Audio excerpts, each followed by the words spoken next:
I swear, the first time I saw those headlights crawling up our dirt road again, my stomach dropped so hard it felt like my ribs were falling with it. And Grandpa West didn't even blink. He just stared out the window, jaw tight, like he already knew what was coming. Then he whispered, real quiet, like he didn't want the house to hear it. "They're back. Now listen, we live on a ranch outside of Coldwater Ridge, way out in county land where you can drive 10 minutes without seeing a single stoplight. No neighborhood gates, no fancy entry signs, and definitely no HOA.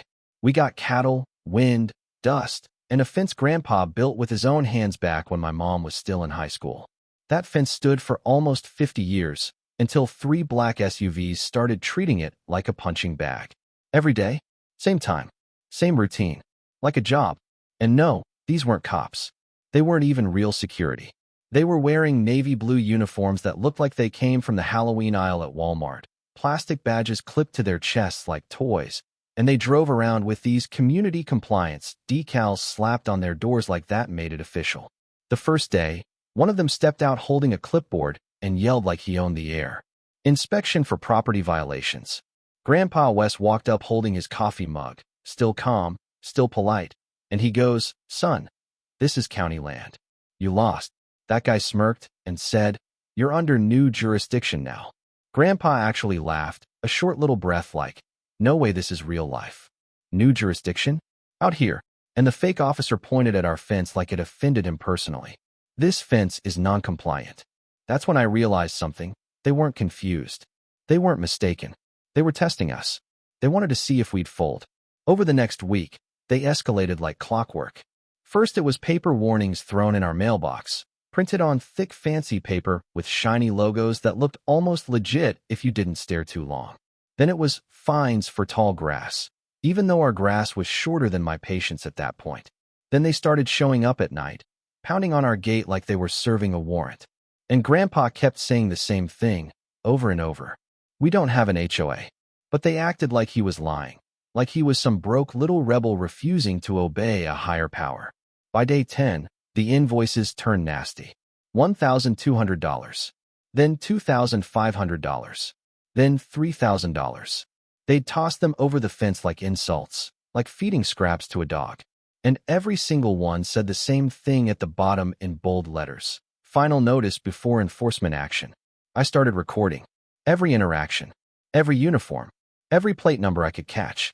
Every time they screamed compliance, like it was a religion. I made a folder on my phone called Proof, and it filled up fast. But none of that mattered the night they finally stopped pretending. It was a Tuesday, around 7:30, and we were eating dinner. Grandpa was telling me some nerdy story about how bridges work, because he used to design highway structures for the state, and I was half listening like a kid does. Then Duke, our old golden retriever, stood up and started growling at the window. Not barking, growling, like he smelled death. Then we heard it, engines. Heavy ones. 3 of them. No honking this time. No yelling. Just the sound of tires on gravel, coming in fast. I ran to the window and saw the first SUV already reversing at an angle. And Grandpa's face changed, like a switch flipped. He dropped his fork and said, "Get back." I didn't even ask why. I just moved. Boom. That first hit sounded like a cannon going off in our yard. The wooden fence shattered like it was made of toothpicks. Splinters exploded into the air. Chunks flew so hard one slammed into our porch post and cracked it. Grandpa grabbed my shoulder and yanked me backward just as another piece of fence whipped through the space where my head had been. Then the SUV stopped, and 6 people stepped out, all matching uniforms, matching smug energy. But one of them wasn't dressed like them. She came out of the middle SUV like she was walking onto a red carpet, blonde hair perfect, bright white pantsuit, heels sinking into the dirt like she didn't care where she was. She held a designer-looking purse, but even in the dark, I could tell the logo looked off, like a fake trying too hard. She clapped slowly, smiling like she enjoyed the sound of destruction. "I'm Tessa Langford," she announced, loud and proud, like we should have dropped to our knees. "Director of the Silver Pines Neighborhood Authority." Grandpa, bleeding from his shoulder where a wooden shard clipped him, stared at her like she was a math problem that didn't make sense. He said, "Silver Pines is 12 miles away, and it's a subdivision. This is ranch land." Tessa tilted her head. "Not anymore." That's when she tossed an invoice at his feet. It landed right in the dirt next to his blood. $5,000, she said sweetly, for repeated noncompliance. Grandpa's hand shook, not from fear, from pain and rage mixing together like gasoline. He pulled out his phone and called 911. And you know what the dispatcher told him? If nobody is actively dying, you can file a report tomorrow. Property issues are civil matters. Civil matter. I will never forget Grandpa's expression when he hung up. He looked older in that moment, not because he was weak, but because he realized the rules weren't going to protect us. When Tessa heard him call, she laughed, sharp and cruel, and said, "See, even law enforcement knows who's in charge." Then she turned toward her guys and snapped her fingers. "Take pictures. Mark it as obstruction." That's when our neighbor, Clay Mercer, came sprinting over. He's a contractor, big dude, hands like cinder blocks, and he took one look at the tire marks and said, "This wasn't random. This was practiced." Grandpa nodded slowly. "They'll be back." Clay looked at him. Then we stopped them.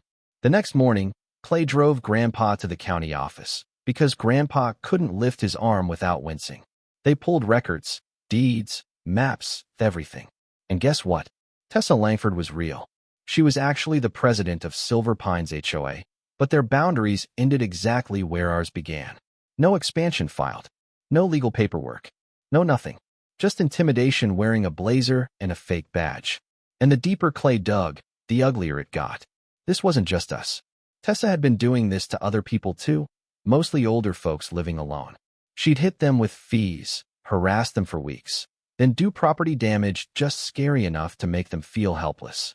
And then, when they panicked and wanted out, her company would magically show up with a cash offer to buy their place fast. Grandpa sat at his kitchen table that night with an ice pack on his shoulder, staring at my phone videos. He watched the way they parked, the angles, the timing, the way the SUV reversed perfectly like a wrecking ball. Then he quietly said something that made my skin go cold. "They're not here to fine us." Clay frowned. "Then what?" Grandpa leaned forward, eyes narrow. "They're here to take the land." And that's when Grandpa Wes stopped being scared. Most people see my grandpa and think old ranch guy. They don't see the engineer who spent 3 decades designing crash barriers, the kind that stop vehicles on highways when somebody loses control. They don't see the man who studied impact physics for a living. Grandpa looked at me and said, "If the law won't stop them, then math will." That same night, he opened his old laptop, the one that looks like it survived a war, and he pulled up his drafting software. Clay leaned over his shoulder. "What are you building?" Grandpa didn't even look up. "A fence they can't bully." I watched lines appear on the screen, heavy steel posts, deep concrete anchors, angled reinforcement like the front end of a tank trap. He explained it to me like I was his assistant, not some kid shaking in her socks. "Every action has an equal and opposite reaction," he said, tapping the screen. "If they hit the fence with 3 tons, they get 3 tons back." Now here's the part where people always argue in the comments, because some will say this was too much. But Grandpa made it clear, this wasn't a trap. No spikes, no hidden explosives, no illegal junk. Just a legal fence, built strong, with warning signs so obvious even the devil couldn't pretend he didn't see them. We put up signs every few yards. Big ones. Warning, reinforced steel barrier. Vehicle damage will occur. You are being recorded. And then something wild happened. The community showed up. It started with Clay calling a few guys. Then those guys called more guys. And by the next morning, our driveway looked like a job site. Trucks, welding gear, concrete mixers. Even a retired deputy showed up. Not in uniform, just standing there with arms crossed like he was done watching criminals cosplay authority. One man dropped off steel beams left over from a canceled project. Another brought railroad rail sections from a salvage yard. A woman showed up with a cooler of sandwiches like this was a barn raising. Grandpa sat in a lawn chair with his sling on, barking instructions like a foreman who refused to retire. And for the first time in 2 weeks, I didn't feel hunted. We dug deep holes, poured concrete, set the steel at a slight angle outward so any impact force would push back instead of collapse inward. The welders worked like artists, sparks flying in the evening light like fireflies with purpose. Cameras went up too, motion lights, night vision, full coverage. If they tried anything again, it wouldn't be civil. It would be felony level stupid, caught on 8 angles. By day 4, The fence looked nothing like a ranch fence anymore. It looked like a warning, like a boundary with teeth, not teeth to attack, but teeth to resist. Then Tessa started melting down online. Somebody in town kept screenshotting her posts and sending them to us. She was posting in all caps about illegal fortification and federal action, and you will be removed. Grandpa just smiled, slow and calm. Let her talk, he said. People who bluff always scream louder right before they fold. Saturday morning came, and the air felt strange, too quiet, like the ranch itself was holding its breath. Neighbors gathered along the road. Not a mob, more like witnesses. A couple local news vans even parked way off in the distance, pretending they were covering community interest. Sure, I went live in our private group because people deserved to see what was happening. My hands were shaking, but my voice stayed steady. If they show up today, I said into the camera, you're about to see physics do what politics won't. Then Duke growled again, low and deep. And over the hill, that dust cloud rose. 3 black SUVs came flying down the road like they were charging into battle. Same decals, same uniforms. But this time, Tessa wasn't wearing a white suit. She climbed out wearing sunglasses the size of dinner plates, a bright red blazer, and, I kid you not, a sash that said neighborhood director. She had a megaphone too, because of course she did. She pointed it at our house and screamed, "Remove the barrier or face immediate enforcement." Somebody in the crowd yelled back, "You're not even real." That's when Tessa's face snapped. She spun toward her drivers and barked, "Ram it." One of the guys hesitated, staring at the steel like his survival instincts were begging him not to be dumb. He muttered, "Ma'am, that's not wood." Tessa whirled on him and screamed, "Do you want your money or not?" And that right there told me everything. It was never about rules. It was always about money. The engines revved, and all 3 SUVs backed up like animals preparing to charge. Tessa raised her megaphone like she was leading an army. On my count 3, 2, 1, they hit. SUV number 1 slammed into the corner section at full speed, and the impact folded the front end like it was made of soda cans. Airbags popped, smoke hissed out, and the driver stumbled out holding his face like he just woke up inside a nightmare. He screamed. She said it was a regular fence. SUV #2, the one Tessa was in, hit dead center. And I swear on everything holy, the steel didn't even flinch. The springs and angled rails absorbed the hit for half a second, then shoved back hard. That SUV bounced backwards so fast, it looked like somebody yanked it with a chain. It spun sideways, tires screaming, and stopped facing the wrong direction like the vehicle itself was confused how it lost the argument. Tessa's megaphone flew out the window. Her sunglasses landed in our grass. Her sash got tangled in the seatbelt, ripped in half like the universe rejected the title. SUV number 3 tried to brake at the last second, but it was too late. Still crashed. Still got wrecked. Not as dramatic, but just as final.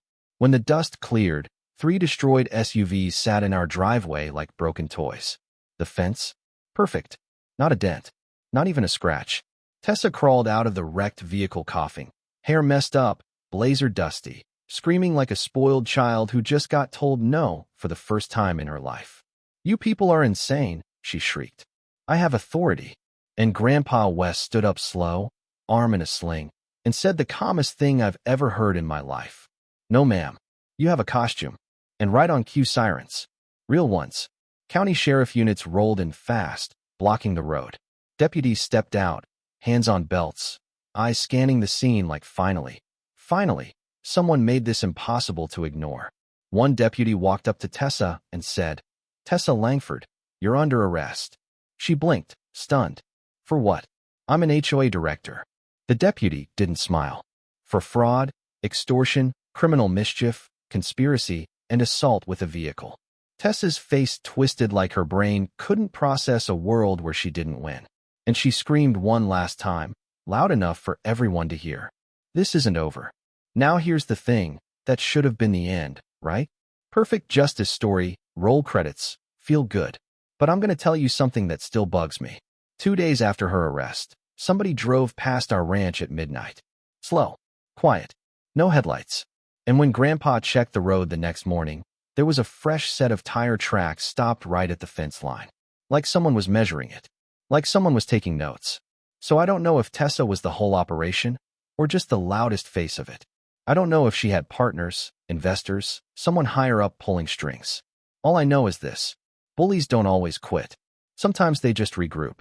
So here's my question for you, and I want you to answer it in the comments because I already know this one's gonna split people right down the middle. Was Grandpa wrong for building a fence that could destroy a car? Or was he doing the only thing a man can do when the system keeps calling violence a civil matter? And if you were in our shoes, would you have built it too? Drop your take below, and if you've ever seen someone abuse authority like it meant they could hurt people, share that story too. I read every comment.